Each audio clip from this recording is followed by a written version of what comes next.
हर हर महादेव, जय भोलेनाथ। नमस्कार, मैं साधना पांडे मार्गदर्शन पे आपका स्वागत करती हूँ। दोस्तों, आज मैं बात करूँगी करवा चौथ पूजा की जो बड़ी आसान सी विधि है वो मैं आज आपको बताऊँगी। तो सबसे पहले तो देखिए, जो भी सामान आपके पास है उसकी शुद्धिकरण करनी होती है। शुद्धिकरण करने के लिए होता है कि 3 बार आपको सारी सामग्रियों पे जल छिड़कना होता है। तो जो भी सामग्री आपने पूजा के लिए रखी है उस पर 3 बार आप जल छिड़कें। जल छिड़कने के बाद स्वयं का शुद्धिकरण करना होता है। स्वयं का शुद्धिकरण करके जो है और आप जो है पूजा प्रारंभ करेंगे। सर्वप्रथम दोस्तों, आप सभी जानते हैं कि सर्वप्रथम किसी भी पूजा पाठ में कलश रखना अनिवार्य होता है। तो कलश रखने के लिए सर्वप्रथम उसे आसन देना पड़ता है। तो आसन देने के लिए आप फूल का दे सकते हैं या फिर चावल के अष्टदल कमल बना सकते हैं। तो जो भी आपकी इच्छा हो उस पर कलश को आसन दें। दूसरी चीज़ कि आप देख सकते हैं कलश के गले में मैंने मौली बांध दी है, तो आप भी इस तरह से मौली बांध दें। और बांधने के बाद दोस्तों, इस पूजा में जो है हल्दी से ही स्वास्तिक बनाया जाता है। तो आप भी हल्दी से स्वास्तिक बना लें और स्वास्तिक बनाने के बाद जो है वह अन्य पूजा और पाठ प्रारंभ करेंगे। ध्यान दीजिएगा, स्वास्तिक बनाने से हो सकता है कैमरे में आपको लगता है कि उल्टा दिख रहा है, क्योंकि नवरात्रि की पूजा में मैंने बताया था तो आप लोग बोले थे। तो दोस्तों, आपको लगता होगा कि स्वास्तिक उल्टा है, परंतु स्वास्तिक उल्टा नहीं होता है। आप यहाँ देख सकते हैं हल्दी से मैं कलश पे स्वास्तिक बना चुकी हूँ और आप लोग भी इस तरह से स्वास्तिक बना लें। स्वास्तिक बनाने के बाद इसमें बिंदियाँ ज़रूर दें। उसके बाद 2 ऐसे लाइनें ज़रूर बनाएं। तो ये करने के बाद दोस्तों, आपको अब बारी आती है पंच पल्लव की। तो पंच पल्लव जो है आपको कलश में रखना अनिवार्य होता है, तो वो आप ज़रूर रखें। पंच पल्लव रखते हुए, और हाँ, एक चीज़ और बता दूं कि जैसे मैं आपसे बात कर रही हूँ उस तरह से आप पूजा पाठ के दौरान बातें न करें, बल्कि आप पूजा पाठ में ध्यान लगाएं और भगवान का नाम हमेशा जपते रहें। ऐसा करते रहें आप। तो आपको ऐसे करके और पंच पल्लव इसमें रख लेना है पानी में। इसके बाद इस तरह से आप कोई भी अनाज कलश के ऊपर रख सकते हैं। कलश के ऊपर रखने के बाद दोस्तों, बारी आती है कलश पे दीप प्रज्वलित करने की। बहुत लोग दीप कलश भी रखते हैं और बहुत लोग श्री कलश रखते हैं। तो जैसा आपके यहाँ होता हो, जो आपकी परंपरा हो, उस तरह से करें। वैसे करवा चौथ के व्रत में दीप कलश की ही मान्यता है। तो दीप कलश प्रज्वलित करना अति अनिवार्य है। ओम पवित्रो पवित्रो ओम पवित्रो पवित्रो, ऐसे करके मतलब सारी चीज़ों को जिनसे आप पूजा पाठ कर रहे हैं या फिर जिन्हें आप पूजा में प्रयोग कर रहे हैं उनका पवित्रीकरण, शुद्धिकरण अति अनिवार्य है। इसलिए आपको शुद्धिकरण हर चीज़ की करके और तभी भगवान की पूजा पाठ में जो है उसे इस्तेमाल करना चाहिए।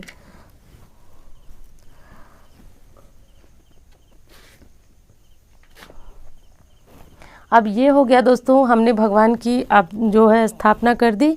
अब बारी आती है कि हम भगवान का आह्वान करें, क्योंकि देखिए कोई भी पूजा पाठ होती है आप डायरेक्ट तो कर नहीं सकते। कोई फ़ोटो मूर्ति कुछ भी लाए हैं तो कर नहीं सकते, क्योंकि उसमें भगवान का आह्वान हमें करना पड़ता है।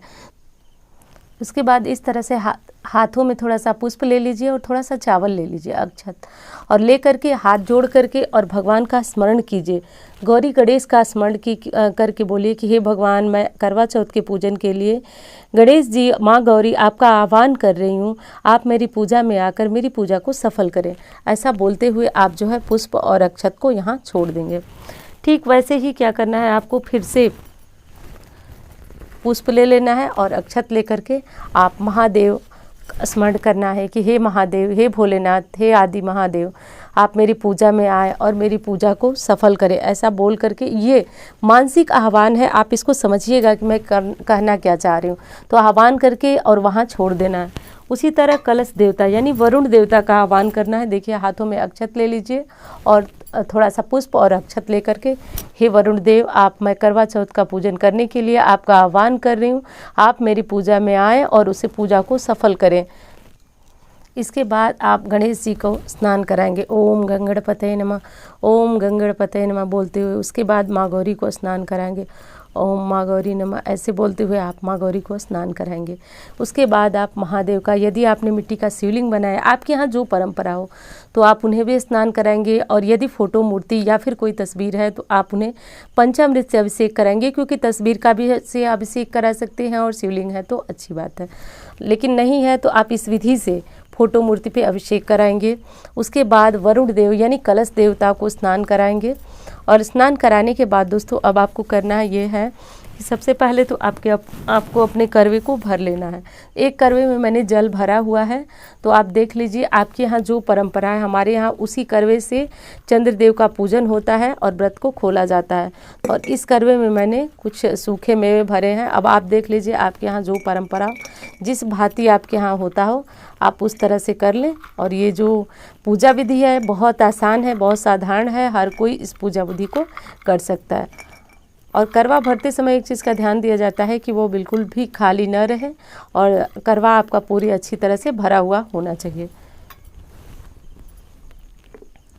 इसके बाद क्या करेंगे, इसके बाद करेंगे भगवान को जो गणेश जी को सिंदूर अर्पित करेंगे। ओम श्री गणेशाय नमः, ओम श्री गणेशाय नमः बोलते हुए सिंदूर अर्पित करेंगे।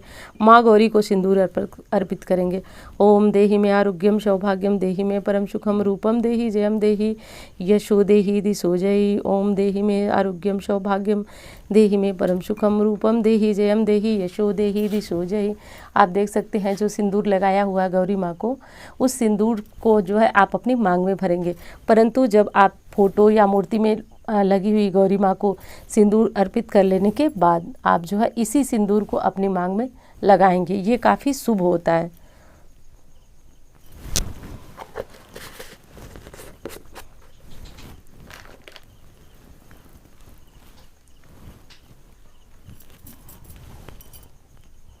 इसके बाद भोलेनाथ को जनेऊ अर्पित करेंगे।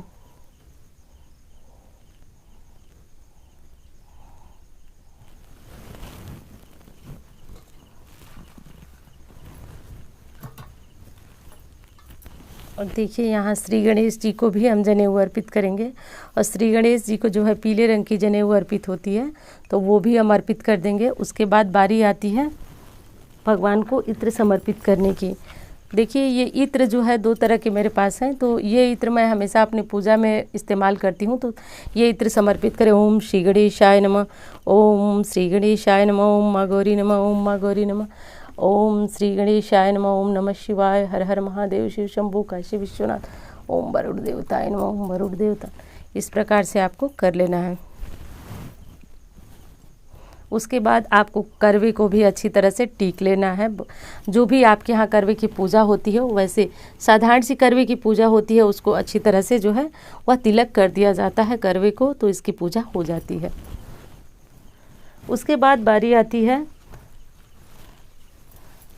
भगवान भोलेनाथ को कुछ पुष्प इत्यादि अर्पित करने की। तो आप पुष्प भगवान भोलेनाथ को समर्पित करें। उसके बाद जो है भगवान भोलेनाथ माता गौरी के नाम का स्मरण करते हुए उनके ऊपर जो है वह पुष्प चढ़ाएं। वहीं पे आप जो है कलश देवता को भी पुष्प जरूर समर्पित करें। अब दोस्तों बारी आती है भगवान के लिए कुछ भोग प्रसाद अर्पित करने की, तो वो आप ज़रूर समर्पित करें। देखिए भोग प्रसाद समर्पित करने की सही विधि मैं आपको बता रही हूँ। सर्वप्रथम आप गणेश जी और गौरी जी को समर्पित करें और बस स्पर्श कराना होता है, क्योंकि भगवान जो है वह सुगंध के द्वारा हमारा भोग के स्वीकार करते हैं। स्पर्श कराइए, फिर कलश देवता को स्पर्श कराइए और स्पर्श कराने के बाद जो है यहाँ रख दें। अब दोस्तों बारी आती है कि आप करवा माता का श्रृंगार करें, उन्हें अच्छी तरह से वस्त्र इत्यादि पहनाएं। तो आप भी वस्त्र लाए ही होंगे, तो वो पहना दें। वस्त्र पहनाने के बाद जो है वह करवा माता को आप अच्छी तरह से तिलक करें।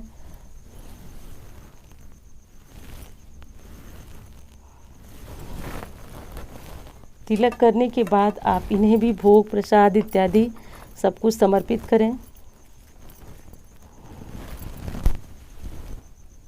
जय माता करवा, जय माता करवा, जय माता करवा, इस तरह से समर्पित करना चाहिए। और यहाँ आप देखिए महादेव जी को भोग समर्पित करना है। और सारी जो पूजा विधि है वो बड़ी आसानी से आपको साधारण तरीके से कर लेना है। कहीं किसी प्रकार का इसमें आडंबर नहीं है, ना ही कोई समस्या है जो कि आपको करने में दिक्कत आएगी। तो दोस्तों इस तरह से बड़ी साधारण विधि से आप जो है अपनी करवा चौथ की पूजा को समाप्त कर सकेंगे। एक चीज़ और बता दूं दोस्तों कि करवों को भी टीका आपको ज़रूर करना है। और जो सासू माँ के आपने सामान दिया है अब उसे भी इस तरह से माता गौरी को सामान सब समर्पित करते हुए, जो सास को देने वाला सामान है वो समर्पित करते हुए आप जो है करवा माता से भी स्पर्श करा करके और इसे आप अलग रख देंगे और अपनी सासू माँ को या फिर जो भी वरिष्ठ जन हो आप उनको ये सारी चीज़ें देंगे। तो ये दोस्तों जितनी भी पूजा विधि है उसमें सबसे बड़ी जो चीज़ है वो आपकी श्रद्धा बहुत अधिक महत्वपूर्ण होती है। तो ये काम आपको कर लेना है। अब बारी आती है भगवान की जो होता है वो श्रीफल समर्पित करने का। तो इस प्रकार जो है आप श्रीफल समर्पित करें, क्योंकि कहा जाता है कि हमारे शास्त्रों में कि कोई भी पूजा पाठ हो उसमें श्रीफल जरूर समर्पित करना चाहिए। श्रीफल समर्पित करने से पूजा की पूर्णता होती। अब ये देखिए, ये पान है, मुख शुद्धि के लिए पान और इलायची इत्यादि भगवान भोलेनाथ को, श्री गणेश जी को समर्पित करना है। तो ये सारी चीज़ें भी आप ज़रूर समर्पित करें, यदि कर सकें तो, नहीं कर सके तो कोई समस्या नहीं है। अब दोस्तों माता से सुहाग लेने की बारी आती है कि किस प्रकार जो है वो माता से आप सुहाग लेंगे। तो ध्यान दीजिए किस तरह से आपको सुहाग लेना है। सबसे पहले आप अपने साड़ी के आंचल का पल्लू ले लें। देखिए, ध्यान से देखिए, आपको इस तरह से ले लेना है और इस तरह से उसमें सिंदूर ले लेना है। इस तरह से सिंदूर ले करके और इसे अपनी मांग में लगा लेंगे। मांग में लगा करके माता से प्रार्थना करेंगे कि हमारे सुहाग की रक्षा करें, हमारे पति दीर्घायु हो, निरोग हो और जो भी संकट हमारे ऊपर है या पति के ऊपर है सबसे हमारी रक्षा करें, हमारे दाम्पत्य जीवन को सुखी, निरोग और समृद्धशाली बनाएं। दोस्तों इस प्रकार से करके आपको खड़े हो जाना है। खड़े हो करके और प्रदक्षिणा करनी है। प्रदक्षिणा करने के बाद जो है अब बारी आती है चंद्रदेव को अर्घ देने की। तो चंद्रदेव को अर्घ देने के लिए आप सभी विधि भी जानते हैं, मैं बता भी रही हूँ आपको कि चंद्रदेव को अर्घ देने के लिए सर्वप्रथम देखिए, ये करवा जो है इसमें ये आप इसको नहीं उठाएंगे, इसको उठा करके इसमें जल भरा हुआ मैंने यही पात्र ले जा करके चंद्रदेव को अर्घ देंगे। उसके बाद अर्घ देने के बाद चंद्रदेव का पूजन करेंगे। प्रत्यक्ष रूप से ही चंद्रमा की पूजा होती है इस पूजा में, इस करवा चौथ में। तो आप उनका प्रत्यक्ष रूप से पूजन करें। पूजन करने के बाद जो है सफ़ेद पुष्प इत्यादि उन्हें समर्पित करने के बाद आप उन्हें अर्घ देंगे। अर्घ जो है करवे से दिया जाता है। आप अपने यहाँ की परंपरा देख लें, इसमें मैंने जल भरा हुआ तो उसी से मैं जो है चंद्रमा को अर्घ दूंगी। अर्घ देने के बाद पति पूजन होता है। पति पूजन का अर्थ हुआ उन्हें तिलक लगाया जाता है। तिलक लगाने के बाद उन्हें कुछ मीठा यानी कि मिष्ठान का प्रसाद दिया जाता है, उन्हें जल ग्रहण कराया जाता है। उसके बाद वो हमें जल ग्रहण कराएंगे और हम जो है अपना व्रत खोल लेंगे। तो ये साधारण सी विधि है और माता से प्रार्थना करें, माता गौरी से, चौथ माता से कि हमारे सुहाग को दीर्घायु करें। बस यही छोटी सी पूजा विधि है जो कि उम्मीद करती हूँ आपको पसंद आएगी।